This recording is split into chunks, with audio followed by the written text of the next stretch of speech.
Hello, Score Angels. I hope that you had a nice day. I'm Carlos Pericas, the current Score Director, and the other speaker is, hi Carlos, can you introduce yourself?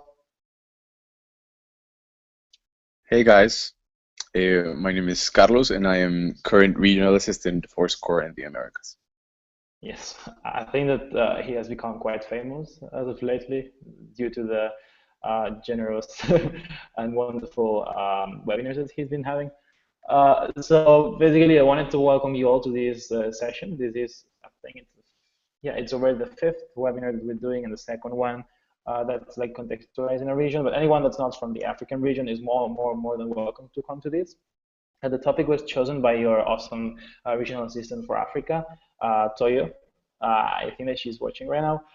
Uh, and I think that she made a like quite good choice, and we will be really looking forward to your questions afterwards. So let me get started. Let me just share.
Carlos, um, are you there?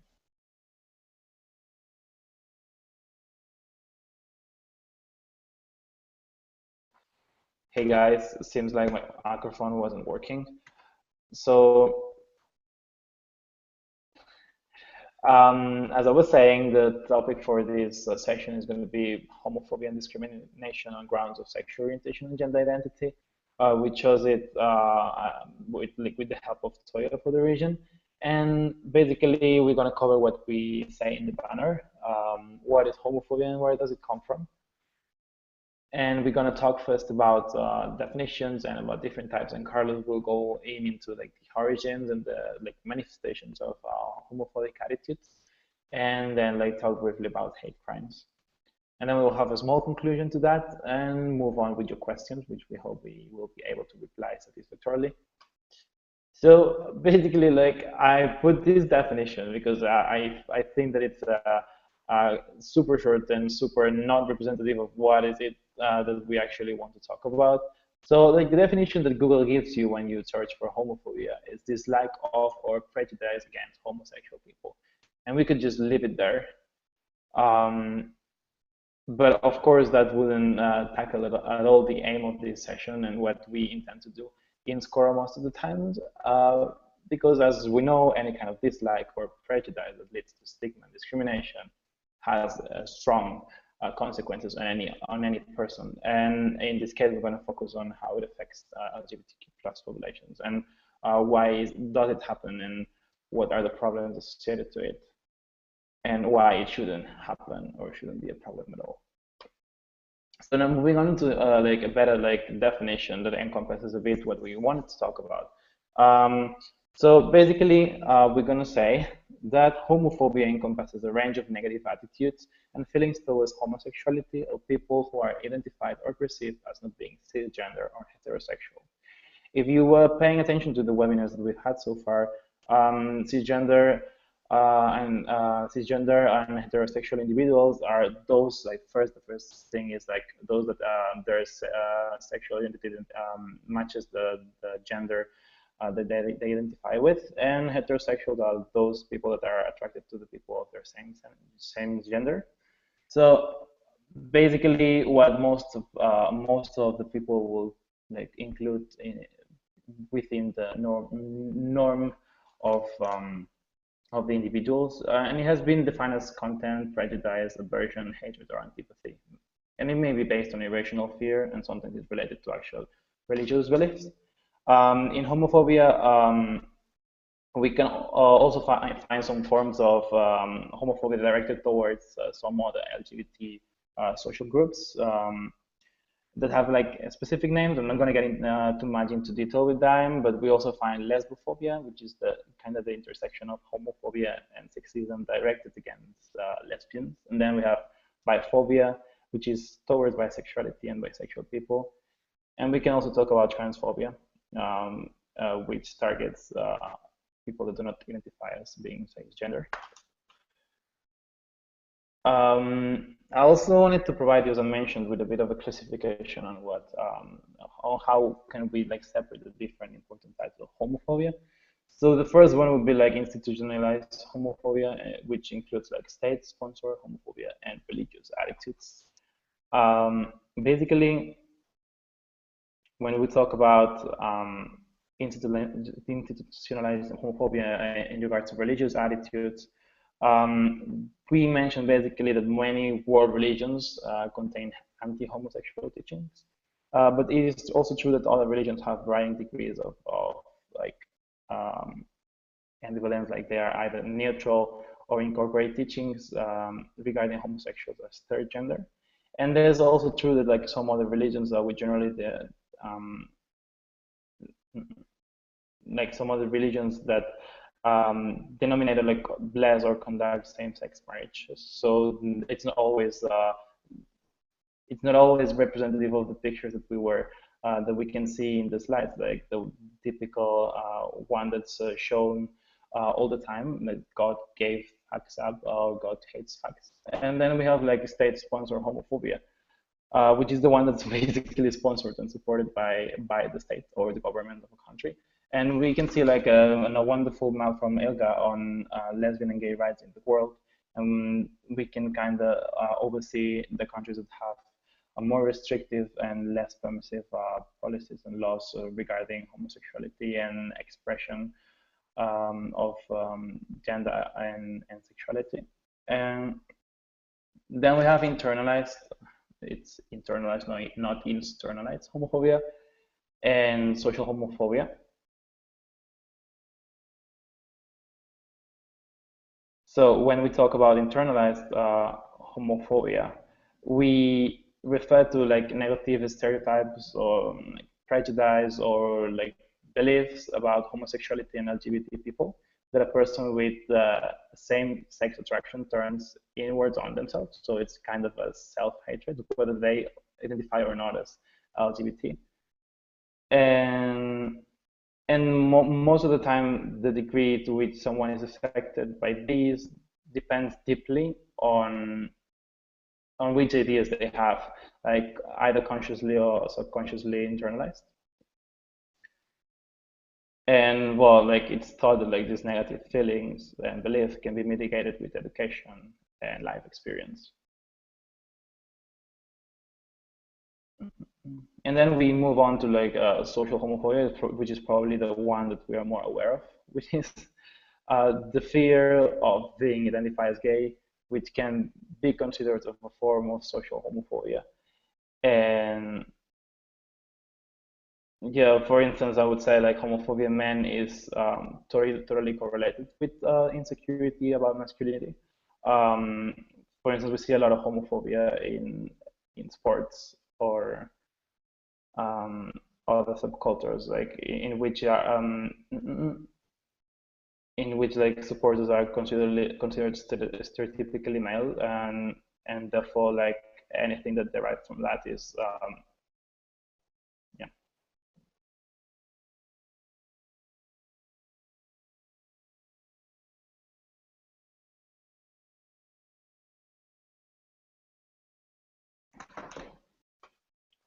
So like the kind of social homophobia that we were talking about normally leads to a lot of pressure on those individuals that are being affected by it. For instance, we've seen like a big wave for the previous years on suicides and self-harm and hatred in like teenagers that are struggling with school harassment because they are being bullied over like other people's perception on whether they are gay or not, and whether they identify themselves as not heterosexual. And and I just want to like to put an example on that. This gay teen like was 16 years old. It's one of the recent like victims of school harassment due to homophobia and hatred against LGBTQ plus population. And this is not an isolated case, and it happens quite a lot. And it's one of the most, I would say, horrifying and terrible manifestations of what social homophobia can, in different settings, can do to an individual, like push them to the limit of actually not wanting to live anymore. And and that's why it's something that I believe is so important that we should be tackling and we should be working on. I'm gonna move on to the next slide, which is like the origins of homophobia, which Carlos will talk about, and then I will leave you with him for a while. I believe that he has a very different way of talking and like and delivering sessions than I do. He's way more um, passionate and motivated. I'm more like conceptual and theoretical. So I hope that you will enjoy his presence and speech. Come on, it's not that bad. It's not bad at all, actually. So basically now in, wait, can you go back to the like presentation?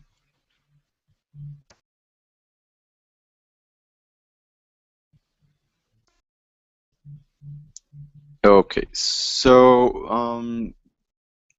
hi everyone, my name is Carlos. I believe Carlos will like, get the presentation for you a little bit. So like I'm going to discuss a little bit more of like where does homophobia come from? Why are we like speaking about this, and why is it important like for us?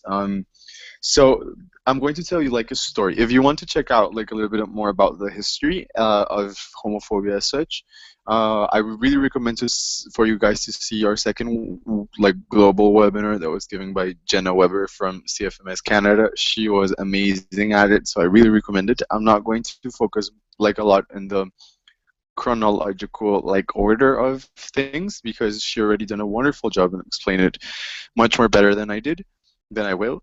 But I really wanted to start like where did we start like or why does homophobia start like acting among us? Okay, so the first thing okay, so okay, the first thing is that homophobia actually reaches out as like a way of hatred, as like a way of stigma and discrimination, just as Carlos like said, but it goes against like normative factors, just as in the definition we saw. The first normative factor we are like kind of like not attacking, but like I mean we're discussing is the factor of like a heteronormativity. What is heteronormativity? It is the concept of having rules, like say social behaviors and social rules to understand basically how society works in terms of gathering each other. Okay, like living more than two people or two people in one place. So we start this discussion by discussing what family is and what family represents to our social like constructions or our social like conformations.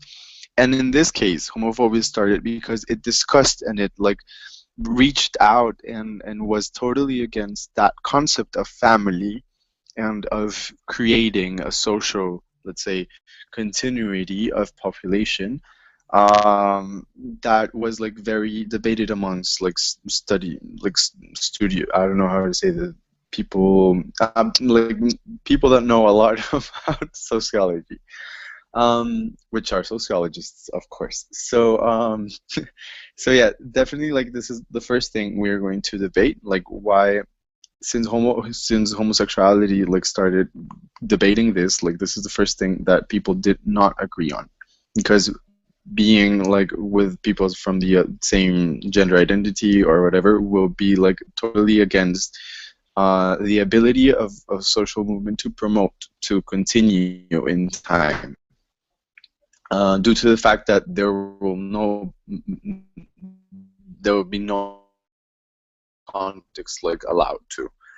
And so the second like part that we are like debating, or that people started debating with this, was actually the role of gender, like what is masculinity, what is femininity, what is sexuality, and all the manifestations that we saw in our first webinar. So that's also another webinar you need to see. So these are the two like things that like the LGBT community entered, and like from the first day it was absolutely like a true debate, and it was really random for people like to understand this. I think it's amazing in terms of knowing what is like knowing what is all that you like guys know, you know, like how it is, how it's conformed, and breaking that is super hard. So that is why we need to, like, in order to understand homophobia and in order to advocate for the LGBT population, we need to search within as well, and like destroy those little, not destroy, but like modify those little things. Okay, so now we're going to go to the next slide.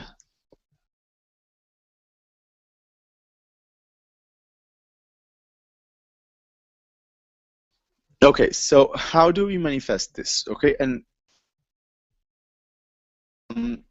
manifestation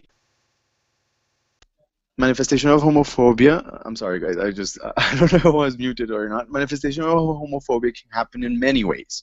Okay, it does not necessarily have to be direct, like from person to person, like in terms of verbal homophobia, or physical manifestations, like beating someone up, which was like one of the cases or that Carlos brought up. But there's also a social pressure.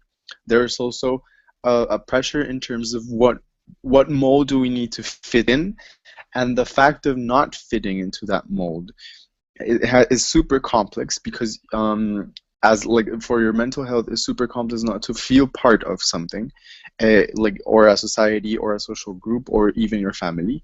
And these are also types of homophobia or transphobia or biphobia, and that carry out consequences such as suicide or such as other types of things. So this is like the first manifestation that we actually have, and it is like the psychological switch. It has been described as the psychological switch because it did. Of course, we don't always feel rejected only because we are from the LGBT population. Many people suffer like rejection because other things, and that rejection just gets greater like when you have other like characteristics that make you different. But what I'm trying to like say with manifestations is that there can also be manifestations that do not rely on necessarily that social concept. That there are manifestations that that like institutional, such as Carla said, and those institutional manifestations are promoted and prolonged as long as they are like instituted by law, by the legal system. What I want to say by law is in terms of the ability that a country has to like perpetuate, you know, and to make these manifestations like available, make them public, and make them, you know, like defensible. I don't know if I can say that, defended by law. When we have these manifestations legalized, then we have a problem in terms of public health, in terms of development of human rights within our countries, and that is something that goes against what we consider development. Okay, So the last type of manifestation I wanted to like agree on or like discuss with you guys today is the manifestation of the whole. Okay, so the manifestation of the whole is actually a new theory, and it is like the self, let's say, like internal homophobia. This can also happen because of social like behaviors, because of social rules that we have, but it can also become something we don't like about ourselves, not necessarily because like the social manufacturers or the social like activities were present. I'm going to try to give an example of this because, of course, when we live in a Western society, you will say, of course, that everything we do is socially determined. Of course it is, but in terms of homophobia, there may be some communities, specifically like indigenous peoples, that do not necessarily have the same social determination as us. And in some of these cultures, tribes, or communities, we have also like the vision of like homosexuality or um, yeah, like homosexuality or diverse gender identity as like an internal phase, an internal development that or like that needs to get through. And this is like really like how do you say this? Like a definition that goes a long way out of those like general definitions that we have. Okay, so next, please.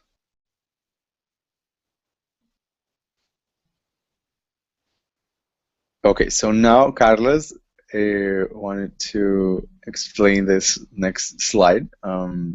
He's awesome at it as well, so please listen a lot to him because Carlos knows a lot. That's why he's core director. It will be amazing as well. Okay. So thank you, Carlos, for your slides, like content-filled slides. I also wanted to share with you this circle slash cycle that it's used a lot in, especially in peer education, when it comes to explain um, why we do actually all this and why do we put so much effort on changing people's minds.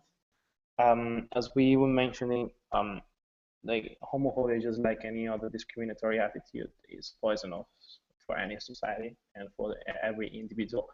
So I'm gonna just like to make a small like reflection and conclusion on where does like this come from. Basically everything everything that happens comes from irrational fear and ignorance. So like ignorance leads to fear, just like we see in the picture, which leads to stigma, which is a sense like perception or a feeling that's can be really like rooted on one's um, mind, and that is directed towards like a certain community or certain collective people, which then leads to discrimination, which then leads to more silence, because if you discriminate, if you isolate like a group of people, don't want to know about them, you're setting yourself to be ignorant about them and not opening your mind. So that's why I think it's an important reflection that has a lot to do with what we've been talking like about homophobia. We don't know everything. We sometimes feel like we know something, or that we've been told something all during all our lives, and like new things are sometimes scary, and it's normal that we react to them in a negative way, but we really do need to open our minds to new ideas, to new thoughts. That's why we try to do everything that we do in SCORA. We try to break that cycle right into the ignorance part, to avoid that ignorance from becoming fear, and to turn that ignorance into clarity, and sometimes like into knowledge that can actually destroy like the whole cycle and avoid any kind of discriminatory act. And I just wanted to leave this conclusion as an ending to this brief presentation. We didn't want to give that much content. We just wanted to pass the message through, and try to give you like an overview on the subject and where it actually comes from and why is homophobia something that we really need to talk about. And I would really like to leave it here and open the ground and the floor for some questions from all of you. Carlos will be replying to the questions while I'll do the typical like thing that I've been doing for the past webinars, which is like reading them out loud to him. And I will try to answer to some of them as well if we deem it relevant or Carlos doesn't have an appropriate answer and I do. So Carlos, can you just like put the cycle again, like because I think we're not being able to see it. So if you we're not being sorry. like the cycle, in the presentation, you can.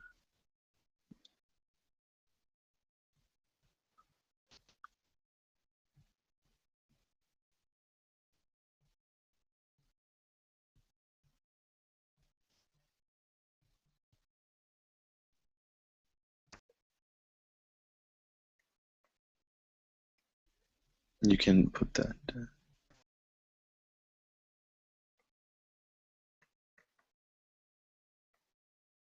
Moving on to the Q&A.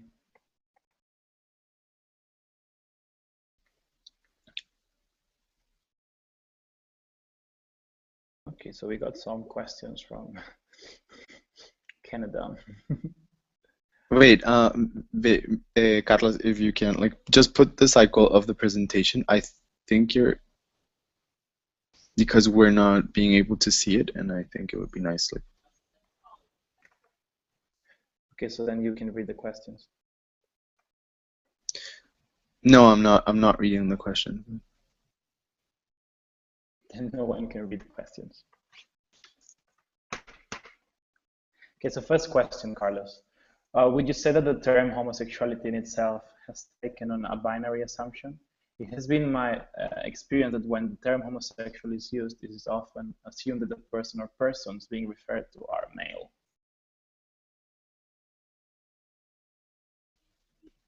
Can you repeat that question, please? Yeah, like it has been my experience as the people that ask the question, the person that asked the question, that when the term homosexual is used, it is often assumed that the person or persons being referred to are male. Would you say that the term homosexuality in itself has taken on a binary assumption?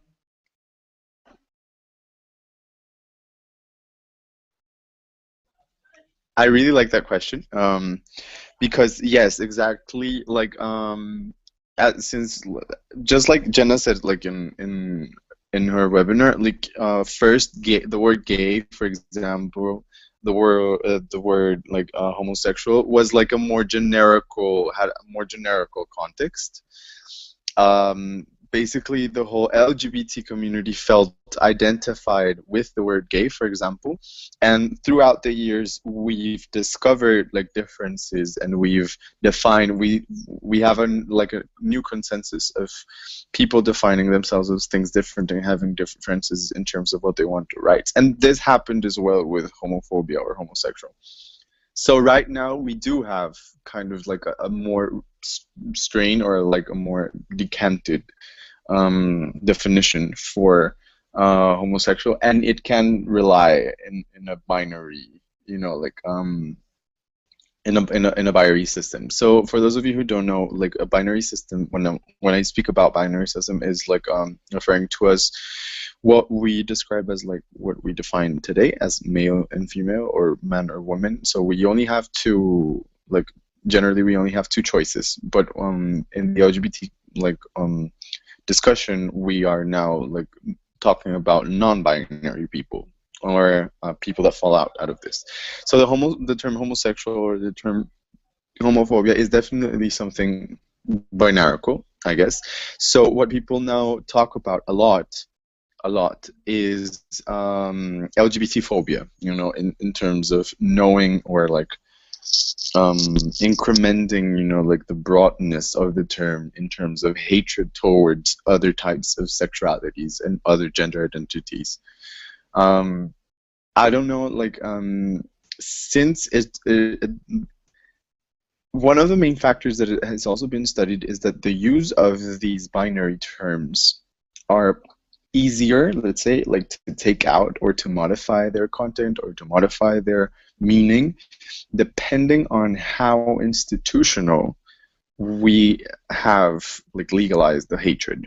So when people have something institutional legal that promotes homophobia, transphobia, or like any type of hatred, and you're using kind of like that binary system to define everything within your country, it's harder than to advocate and to get there. I think it's something that may sound now like kind of like obvious, but there is now like psychological studies that people that live in countries that have a better like a moldable or like a better activity, you know, in their legal system, are able to like rise their social development index faster, let's say, or easier.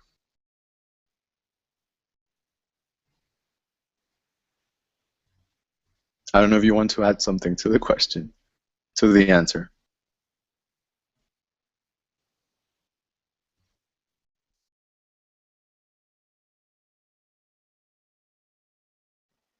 Okay, so there are no more questions actually. Um, do you have anything else to add, Carlos?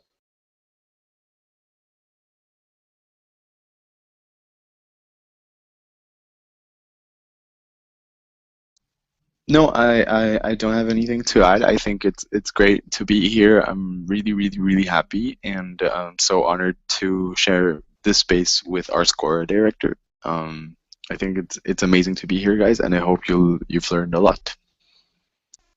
Okay, so we have another question. In the homophobia cycle, where do you see intervention come most effectively in? As I mentioned, basically like tackling ignorance is where you can actually break the whole cycle and like obliterate it. That's why we rely so much on education and comprehensive sexuality education and going to like schools or high schools and trying to teach them they teach everyone about these issues so they start understanding from an early age what it is about. I'm not only talking about like homophobia or discriminatory attitudes towards LGBTQ plus populations, but also about anything related to the culturally sensitive issues that we deal with in SCORA. So I always say like ignorance is what you tackle through education and what you can do to just like erase this cycle and avoid like any more discriminatory attitudes. Of course, this the breaking of this cycle is something totally utopical and that doesn't actually happen like entirely anywhere, but we can aspire to that actually.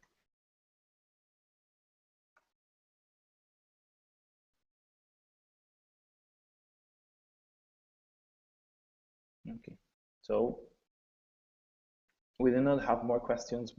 Did you want to reply to that answer? Do you have a creative reply or answer to that? No, I really wanted to thank you like for the cycle, you know, because I think it's also very like pedagogical. I don't know if that's okay. Like if I said it right. I think it's actually like a great like example of not only knowing like a more organical order for stigma and discrimination, but I think when people actually get to see it, and you can actually use that to explain to others, you know, like it's a great tool to explain to others, like where does hatred come from, like how can we intervene in different like areas, and I think that's it.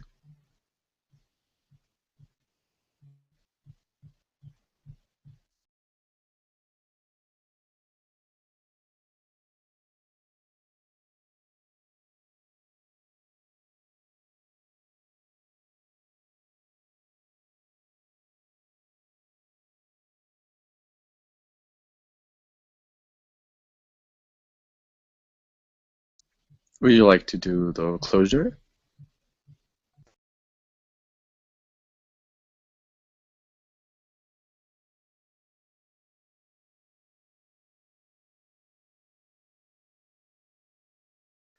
Oh, sorry, I had my microphone like muted.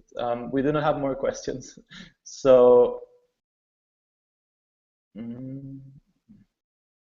Okay, so there's a question, another one. If there's any example from SCORA of educational interventions working against hatred that have been successful? Mm. Okay, so we in a lot of countries we have a lot of strong peer education projects and programs. I wouldn't say that we work directly towards hatred campaigns or towards hatred actions, but I believe that we may have been able, like locally, to change some people's minds about certain subjects, and that is like where you can actually I don't know how to say, like influence the biggest change from. And we don't have more questions. So I would say, unless you want to give some closure to this, Carlos, that we turn off the live stream, let people watch it, and post some questions on the YouTube channel if they deem it necessary, and then we will try to answer them as well as possible. Sure, that would be amazing. Perfect. So thank you for joining, and hope to see you in the next one. The next one will be actually tomorrow, and it will be EMR, and both will be EMR and European based, but you're more than invited to join. And Americas. Oh yeah, true that. We have three tomorrow. So bye bye and good night.